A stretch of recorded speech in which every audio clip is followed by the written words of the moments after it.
जरूरी सूचना है आप सभी स्टूडेंट्स के लिए। स्टडी फॉर सिविल सर्विसेज का Android app Google play store में आ चुका है, उसको प्लीज तुरंत इंस्टॉल कर लीजिए। और अगर आप स्टडी फॉर सिविल सर्विसेज के सिर्फ ऐप से कोई भी कोर्स, कोई भी पीडीएफ परचेज करते हैं तो उसमें अप्लाई कूपन, अगर आप ज्ञान सर जो है आप उसमें अप्लाई करते हैं, ये कूपन कोड है, तो उसमें 20% फीस तुरंत माफ हो जाएगी। मतलब 20% डिस्काउंट तुरंत उसमें लग जाएगा। ज्ञान सर लिखना है, नॉर्मली ज्ञान सर स्मॉल लेटर में है सब कुछ, कोई स्पेस नहीं, कोई कॉलम नहीं, सिर्फ ज्ञान सर GYANSIR। इस तरह से अगर कूपन कोड लगाते हैं आप ऐप में बाई करने से पहले, जो अप्लाई कूपन वाले में आता है, तो 20% का डिस्काउंट तुरंत मिलेगा। वीडियो देखिए। तो अब देखते हैं 291 नंबर क्वेश्चन क्या कह रहा है। कह रहा है क्षितिज के समीप सूर्य एवं चंद्रमा के दीर्घ वृत्ताकार दिखाई देने का कारण क्या है। The sun and moon appear elliptical near the horizon because, अपवर्तन के कारण, प्रकाश की भ्रम के कारण, व्यतिकरण के कारण, या उनकी वास्तविक आकृति के कारण। मतलब refraction, optical illusion, interference phenomena, या देयर एक्चुअल शेप। तो देखिए इसका कारण होता है अपवर्तन या रिफ्रैक्शन। क्यों? क्योंकि जब सन और सूर्य को हम देखते हैं तो ये विभिन्न विभिन्न एटमॉस्फेयर की लेयर से जाते हैं, जिसकी वजह से लाइट रे जो होती है कई सारी मीडियम से पास होती है, जहाँ पे कहीं रेयर मीडियम है, कहीं डेंसर मीडियम है, तो इसलिए से लाइट रिफ्लेक्ट होती हुई जाती है, इसलिए वो हमें इलेप्टिकल दिखता है। ठीक है, 292 देखते हैं। कह रहे सूर्य के प्रकाश के अदृश्य भाग से प्रकाश संश्लेषण किया जाता है, कुछ वृक्षों द्वारा, कवक द्वारा, बैक्टीरिया द्वारा, फफूंद द्वारा। Photosynthesis is done from the invisible part of sunlight by some tree, fungi, bacteria या मोल्ड। तो ये करा जाता है बैक्टीरिया के द्वारा। किसके द्वारा? बैक्टीरिया के द्वारा। चलिए 293 देखते हैं। ट्रैफिक सिग्नल में लाल प्रकाश प्रयुक्त होता है क्योंकि इसकी तरंग दैर्घ्य की जो लंबाई होती है वो ज़्यादा होती है, यह सुंदर होती है, या यह खराब रोशनी वालों को भी दिखाई देता है, या उक्त किरणों में से, मतलब उक्त ऑप्शन में से कोई नहीं। क्या होगा इसका? Red light use in traffic signal, why it has longest wavelength, it is beautiful, it is also visible to poorly lit people and none of the above. तो बहुत ही आसान था ये, तो ऑप्शन से पता चला इसकी तरंग दैर्घ्य जो होती है सबसे ज़्यादा होती है, इसलिए। ठीक है, 294 देखते हैं। खतरे का सिग्नल लाल रंग का बनाया जाता है क्यों? क्योंकि लाल रंग का प्रकीर्णन सबसे कम होता है। क्या ये आंसर सही है?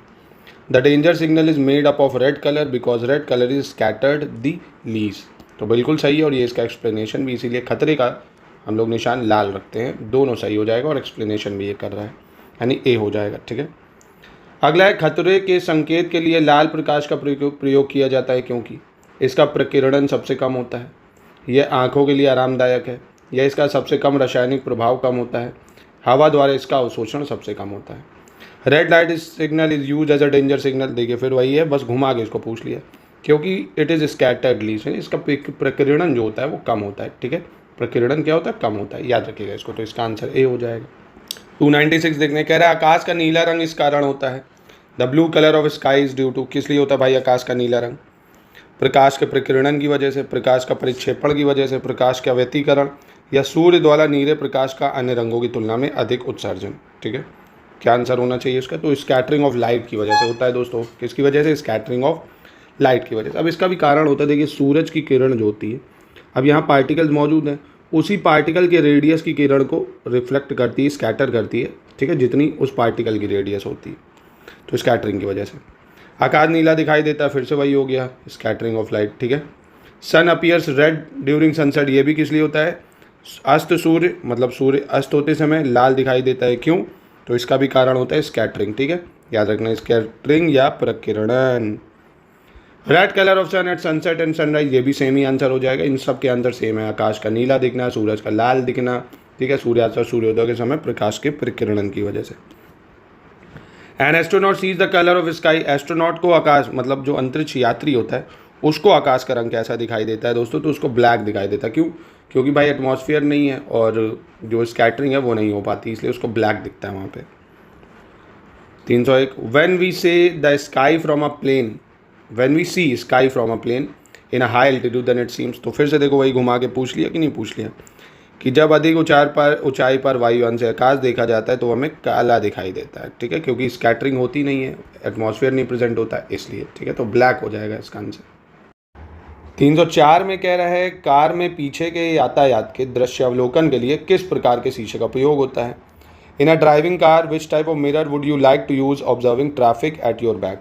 अवतल दर्पण, बेलनाकार दर्पण, उत्तल या समतल, कॉनकेव, स्फेरिकल, कॉन्वेक्स या प्लेन मिरर। तो मैंने बता रहा था ना, मिरर से रिलेटेड, लेंस से रिलेटेड ये सारी चीज़ें बहुत पूछता है। तो हम लोग कार के पीछे देखने के लिए यूज़ करते हैं उत्तल दर्पण, या कॉन्वेक्स मिरर। क्यों? क्योंकि छोटी इमेज बना देता है, सारी इमेज इसमें आ जाती हैं, है ना। तो दूर की इमेज को भी पास दिखा के सब चीज़ें क्लियर होती हैं, इसलिए उत्तल दर्पण का यूज़ करते हैं, कॉन्वेक्स मिरर का यूज़ करते हैं। 305 देखते हैं। कह रहा कार के पीछे आने वाले यातायात को देखने के लिए कौन सा दर्पण, तो सेम वही चीज़ हो गई, वापस से कौन सा यूज़ करते हैं हम लोग, कॉन्वेक्स मिरर, है ना, वापस से रिपीट हो गया क्वेश्चन। 306 में कह रहा है वाहनों में पृष्ठ दृष्टि के रूप में किस दर्पण का प्रयोग किया जाता है। अगेन वही है, रियर व्यू मिरर, जो आपने देखा ना, रियर व्यू मिरर यूज़ करते हैं हम लोग जो, तो कौन सा मिरर यूज़ करते हैं इसमें भी, तो वही हो गया सेम, कॉन्वेक्स लेंस। ठीक है, तो गाड़ियों वगैरह में, कार वगैरह में हम लोग किसका यूज़ करते हैं, कॉन्वेक्स मिरर का यूज़ करते हैं। ये आपको याद रखना, आपके एग्जाम के लिए बहुत ज़्यादा इंपॉर्टेंट है ये। ठीक है, चलिए 307 देखते हैं। कह रहा धूप से बचने के लिए छाते में रंग संयोजन निम्न में से कौन सा सबसे उचित है। In order to avoid sunlight which of the following colour combination for an umbrella is most appropriate. तो ये हम लोग ऊपर के भी प्रश्न में कर चुके हैं इस तरह का सवाल। किस तरह का प्रश्न, मतलब छाता में यूज़ करना चाहिए, ऊपर की तरफ सफ़ेद होना चाहिए और नीचे की तरफ काला होना चाहिए। ठीक है, ताकि वो रिफ्लेक्ट कर सके, एब्जॉर्ब ज़्यादा ना करे धूप को। सफ़ेद होना चाहिए ऊपर, नीचे काला। The image form by astronomical telescope is, खगोलीय दूरदर्शी से कैसा प्रतिबिंब बनता है ये बताना है आपको। वर्चुअल और diminished, virtual magnified, real diminished या रियल मैग्नीफाइड। काल्पनिक छोटा, काल्पनिक बड़ा, वास्तविक छोटा, वास्तविक बड़ा। तो ऑब्वियसली काल्पनिक और बड़ा बनना चाहिए ना, तभी तो वो देखेगा छोटे छोटे ऑब्जेक्ट को बड़ा, है ना। तो वर्चुअल और मैग्नीफाइड। 309 देखते हैं क्या कह रहा है। कह रहा है जब दो समानांतर समतल दर्पणों के बीच कोई वस्तु रख दी जाती है तो बनने वाले प्रतिबिंबों की संख्या कैसी होती है। The number of image of an object place on two parallel, है ना, जो शीशों को पैरेलल रख दिया जाता है तो कितनी इमेज बनती है, इन्फिनाइट इमेज बन जाती है ना, अनंत इमेज बनेंगी। चलिए 310 देखते हैं। प्रकाश के एक बिंदु स्रोत के दो समानांतर समतल दर्पणों के मध्य रखने पर कैसा प्रतिबिंब बनेगा। देखिए सेम सवाल है कि नहीं, उसी तरीके को घुमा के पूछ लिए तो इनफाइनाइट हो जाएगा। ठीक है, अधोलिखित में से कौन सा रंग इंद्रधनुष के मध्य में दिखाई देता है। Which of the following colour is seen in the middle of rainbow. तो देखो इसकी भी वही ट्रिक है, VIBGYOR, है ना, विब्योर। ये देखिए कौन सी, VIBGYOR, है ना। तो यहाँ मध्य में आप देख सकते हो कौन सा कलर है, हरा हो जाएगा। ठीक है, आसान था, विब्योर बनता है। क्या बनता है, विब्योर बनता है। ठीक है, अगला देखते हैं। जल में वायु का बुलबुला किसकी भांति व्यवहार करेगा, ये बताना है। An air bubble in water act like, उत्तल दर्पण, उत्तल लेंस, अवतल दर्पण या अवतल लेंस, है ना। तो एयर बबल जो होता है वो किसकी तरह काम करता है, मतलब किसकी तरह दिखता है, convex mirror, convex lens, concave mirror या कॉनकेव लेंस। तो ये होता है कॉनकेव लेंस की तरह, किसकी तरह, कॉनकेव लेंस की तरह या अवतल लेंस की तरह। और कॉनकेव लेंस इस तरीके का होता है। ठीक है, और कॉन्वेक्स लेंस इस तरीके का होता है, याद रखिएगा। चलिए अगला देखते हैं। जल के अंदर वायु का बुलबुला व्यवहार करता है। देखिए फिर वही चीज़ आ गई ना, an air bubble inside water behave. तो ये तो कॉन्वेक्स लेंस, कॉनकेव लेंस की तरह था, पर पूछ रहा है ये है क्या, मतलब द्विफोकसी लेंस जैसा है, अभिसारी लेंस जैसा, अपसारी लेंस जैसा या शंकाकार लेंस जैसा। मतलब इसको बोलते हैं bifocal lens, convergent lens, divergent lens या सिलेंड्रिकल लेंस। तो देखिए जो कॉनकेव लेंस होता है, कॉनकेव लेंस, ये जो होता है डाइवर्जेंट लेंस होता है। कैसा होता है, डाइवर्जेंट लेंस होता है, डाइवर्ज करता है, या अपसारी लेंस होता है। और कन्वर्जेंट लेंस या अभिसारी लेंस कौन सा होता है, कॉनकेव लेंस जो होता है, कॉन्वेक्स जो होता है, कॉन्वेक्स जो होता है वो कैसा होता है, अभिसारी होता है। और कॉनकेव लेंस कैसा होता है, अपसारी होता है। ठीक है, तो ये भी आपको याद रखना है। तो पानी के अंदर आपसे ऐसे भी पूछ लेता है कौन सा लेंस है, तो कॉनकेव लेंस है। वो कैसा होता है, डाइवर्जेंट होता है या अपसारी होता है। ठीक है, चलिए 314 कह रहा है किसी व्यक्ति का पूरा प्रतिबिंब देखने के लिए एक समतल दर्पण की न्यूनतम ऊंचाई कितनी होनी चाहिए। The height of a plane mirror to see the full size image of a person is equal to, कितना होना चाहिए, व्यक्ति की ऊंचाई के बराबर, व्यक्ति की ऊंचाई की आधी, व्यक्ति की ऊंचाई की 1/4 या उपयुक्त में से कोई नहीं। ठीक है, इसका कई सही आंसर क्या होगा। देखिए अगर आपको हाइट जो है फुल देखनी है तो प्लेन साइज मिरर की आधी होनी चाहिए, ऑब्जेक्ट की हाइट कितनी, आधी। तो जो प्लेन मिरर है उसकी व्यक्ति की ऊंचाई का आधा होना चाहिए। ठीक, इसको याद रखिएगा आप। अगला है 1.5 मीटर लंबे व्यक्ति को आप अपना खड़ा संपूर्ण प्रतिबिंब देखने के लिए आवश्यक दर्पण की न्यूनतम लंबाई क्या होगी। तो देखिए लिंक हो रहा है कि नहीं हो रहा है, यहाँ क्या बोला, आधा, और 1.5 मीटर का व्यक्ति ही है। अब उसको पूरा प्रतिबिंब देखना है तो कितने मीटर की आवश्यकता होनी चाहिए, आधा कर दो इसका, यानी 0.75। ठीक है, तो इस तरह से प्रश्न भी लिंक करके पूछ सकता है। फिर कहोगे PYQ नहीं आते, इस तरह से घुमा के भी पूछ सकता है। ठीक है, चलिए अगला देखते हैं। कह रहे हैं दूरदृष्टि दोष वाले व्यक्ति के संबंध में निम्नलिखित कथनों में से कौन सा सही नहीं है। दूरदृष्टि दोष, व्यक्ति दूर के पिंडों को स्पष्ट देख सकता है, लेंस का नाभ्यंतर अधिक होता है, निकट से पिंडों का प्रतिबिंब रेटिना के पीछे बनता है, और इस दोष को ठीक करने के लिए अवतल लेंस का उपयोग किया जाता है। इंग्लिश में देखिए अगर, which one of the following statement is not true for person suffering hypermetropia. The person can see far object distinctly, मतलब दूर का जो होता है उसको दिखाई देता है, पास का नहीं दिखाई देता है। इसको बोलते हैं दूरदृष्टि दोष। दूरदृष्टि मतलब दूर का दिख रहा है, दोष पास का नहीं दिखता है। फोकल लेंथ जो होती है ज़्यादा होती है। Image of the close object is focused behind the retina, जो इमेज होती है रेटिना के पीछे बनती। कॉन्केव लेंस यूज़ करते हैं इसको करेक्ट करने के लिए, तो ये गलत है। यहाँ के लिए हम कॉन्वेक्स लेंस यूज़ करते हैं। क्या यूज़ करते हैं? हाइपरमेट्रोपिया को दूर करने के लिए या दूर दृष्टि दोष के लिए हम यूज़ करते हैं कॉन्वेक्स लेंस या अवतल लेंस। और वहीं निकट दृष्टि दोष, जिसमें हमें पास का तो दिखाई देता है साफ साफ, दूर का नहीं दिखता है, उसके लिए हम लोग कौन सा लेंस यूज़ करते हैं? कॉन्केव लेंस यूज़ करते हैं। ठीक है, तो इसका आंसर डी हो जाएगा। अब देखिए इसी का अब उल्टा पूछ लिया दूसरा, निकट दृष्टि दोष को दूर करने के लिए कौन सा लेंस उपयोग होता है? तो which of the following lens use to correct myopia. तो दूर दृष्टि दोष के लिए हम लोग कॉन्वेक्स का यूज़ कर रहे थे और निकट दृष्टि दोष के लिए कॉन्केव लेंस का यूज़ करेंगे या अवतल लेंस का यूज़ करेंगे। ठीक है, निकट दृष्टि दोष के लिए। अगला फिर वही है, myopia can be corrected by using, तो फिर क्या हो जाएगा? कॉन्केव लेंस या अवतल लेंस प्रयुक्त करके। ठीक है, फिर देखिए उसी से related, for the myopic eyes the defect is cured by, तो फिर वही हो गया कॉन्केव लेंस अवतल लेंस द्वारा। ठीक है, 320 the focusing in the eye is done by, आँख में संकेंद्रण किसकी वजह से होता है बताना। Change in the convexity of lens, to and fro movement of lens, to and fro movement of retina, या change in the refractive index of eye fluid. मतलब लेंस की उत्तलता में परिवर्तन द्वारा, लेंस की आगे पीछे गति द्वारा, रेटिना की आगे पीछे गति द्वारा, या आँख के तरल के अपवर्तनांक में परिवर्तन द्वारा। तो किसकी वजह से आँख में संकेंद्रण होता है? तो इसका सही आंसर होगा लेंस की जो उत्तलता होता है उसकी वजह में परिवर्तन के कारण जो फोकस होता है वो कम हो जाता है, जो कन्वेक्सिटी होती है लेंस की वो कम होने की वजह से। ठीक है, 321 कह रहा है कौन सा सही नहीं है, विच इज़ नॉट करेक्ट, ये बताना है आपको। चलिए पहचानते हैं इसमें कौन सा सही नहीं है। कह रहे हैं मृग तृष्णा एक प्रकाशिक भ्रम है जो प्रकाश के पूर्ण आंतरिक परिवर्तन से उत्पन्न होता है। सर्च लाइट में अवतल दर्पण प्रयुक्त होता है और गर्मी में सामान्यतः सफ़ेद या हल्के रंग वाले कपड़े गाढ़े रंग के कपड़ों की तुलना में वरीय माने जाते हैं। एक छोटे छिद्र वाला उत्तल दर्पण डॉक्टरों द्वारा रोगियों के कान, नाक या गले की जांच के लिए प्रयोग किया जाता है। Mirage is an optical illusion arising due to a total internal reflection of light. Concave mirror are used in search lights. In summer, white or light color cloths are preferred to dark color cloths generally. Or a convex mirror with a small aperture is used by doctor to examine the ears, nose or throat of patients. तो यहाँ D गलत हो जाएगा क्योंकि doctor convex नहीं concave mirror का use करता है। किसका? अवतल दर्पण का यूज़ करता है ना। तो ये यूज़ जरूर देख लेना, आप एग्जाम में पूछता है अवतल दर्पण, उत्तल दर्पण, अवतल लेंस, इन सब की इस्तेमाल है ना, कि कार की रियर लाइट में कौन सा यूज़ होता है, सर्च लाइट में कौन सा होता है, हेड लाइट में कौन सा होता है, स्ट्रीट लाइट में कौन सा होता है, ये सब पूछता है। ठीक है, विटामिन से रिलेटेड क्वेश्चन ये सब पूछता है। ठीक है, अब जैसे देखिए अगला सर्च लाइट का पूछ लिया इसने कि सर्च लाइट में जो दर्पण प्रयुक्त होता है वो कौन सा है। The mirror which is use in search light, कौन सा होगा भाई? अवतल दर्पण, उत्तल दर्पण, सादा दर्पण या इनमें से कोई नहीं। तो सर्च लाइट में हम लोग यूज़ करते हैं कौन सा दर्पण? अवतल दर्पण या कॉन्केव मिरर। ठीक है, 323 देखते हैं। स्पष्ट दृष्टि की न्यूनतम दूरी क्या होती है? The least distance of distinct vision. ये भी काफ़ी आसान है और पूछता है, ये इंपॉर्टेंट भी है काफ़ी। डायरेक्ट सवाल है, स्पष्ट जो हमारी दृष्टि सी है उसकी न्यूनतम दूरी होती है 25 सेंटीमीटर। आप इसके पास तक फिर लाओगे फिर आपको नहीं दिखेगा, चाहे तो आप कुछ पढ़ रहे हो उसको अपने बहुत आंखों के पास जहाँ तक ले आओ, वहाँ तक अगर दिखेगा, उसके पास नहीं दिख रहा है तो वहीं तक आपकी विजन पावर है 25 सेंटीमीटर। ठीक है, चलिए 324 देखते हैं। मानव की सामान्य स्वस्थ आँख के लिए स्पष्ट न्यूनतम दूरी क्या है? तो वही रिपीट हो गया, देखिए 25 सेंटीमीटर। जो मिनिमम डिस्क्लियर विजन होता है कितना होता है ह्यूमन आई का? 25 सेंटीमीटर। ठीक है, 325 है धूप के चश्मे की पावर क्या होती है भाई?